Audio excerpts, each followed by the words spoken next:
It's actually been a good day for a couple of these smaller mid-cap, small-cap companies on the technology side. Rate gain is actually one of them as well. Rate gain has been up about 4% today. So interesting stock picking going on in the mid-cap market. But with that, let's start winding up the day. The mid-cap index has managed to retain a gain of 0.5%. Not as much as what we saw in the first half of the session, but nonetheless, it's not been bad. But I'll start with the large caps. Nifty up 114 points, retaining quite a bit of the advances, but not close to the highs. There was a little bit of a cool-off, no denying that. So the big winners, Hero MotoCorp, thanks to that CLSA note, 4% higher. There's been a couple of the heavyweights like Lever and Reliance. They've contributed 1.5% on HUL, 1.5% on Reliance as well. And we've seen some chipping in from HDFC Bank. Overall, the Bank Nifty cooled off a bit, but HDFC Bank stood tall, as did Kotak, about 1% up over there as well. Bharti Airtel, ITC, these were some of the other contributors. So fairly diverse set of stocks that led the Nifty higher today. The cool-off was on some tech names, HCL Tech, TCS going very quiet into numbers, ditto for Infosys. So this is where there was a fair amount of caution. Nigel? Oh, okay.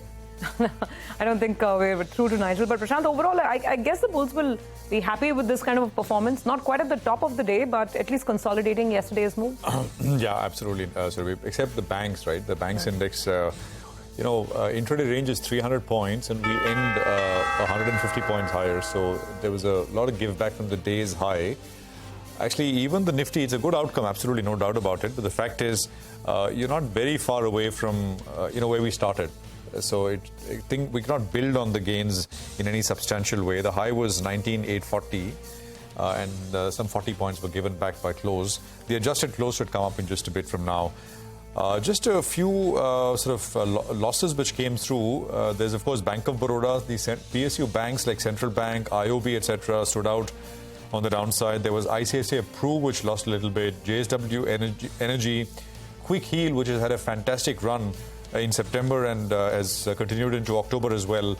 Zaggle, the new listing, which has done very well, is just 10 days old in the market. CRISIL, Coromandel were some of the others which came off a little bit overall in the market. But all in all, I mean, it's a pretty decent kind of day.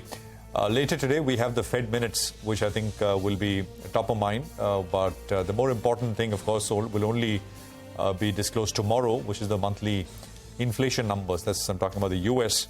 And what that implies. So we end with 100+ points on the index. We'll take a very quick commercial break here. We'll come back. There's more coming up on the other side. We'll put the focus on that big upgrade that we highlighted earlier on in the morning. CLSA's global team flipping. They were underweight. They accept they made a mistake, stayed bearish for far too long, and now they're overweight. We come back with that.